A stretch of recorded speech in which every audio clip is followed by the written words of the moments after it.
இன்றைக்கி கோதுமை மாவை வச்சு ஒரு ஸ்வீட் எப்படி செய்யுதுன்னு பார்க்கலாம் வாங்க. ஒரு பேனில் நெய் சேர்த்துக்கலாம். கோதுமை மாவு ஒரு சின்ன கப் எடுத்துருக்கேன்.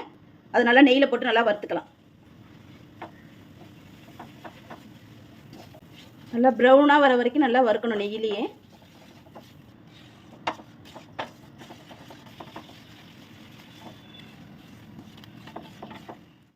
ஒரு 1.5 கப் அளவு சர்க்கரை சேர்த்துக்கலாம்.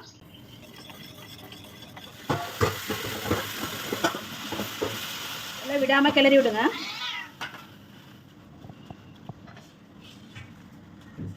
நல்லா அந்த பாத்திரத்தில் ஒட்டாமல் வரும், அந்த அளவுக்கு நல்லா மசிச்சு விடுங்க. நல்லா இந்த மாதிரி உருண்டு வரும், மாவு கையில் ஒட்டாமல் வரும், இந்த மாதிரி இருக்கும் பதம்.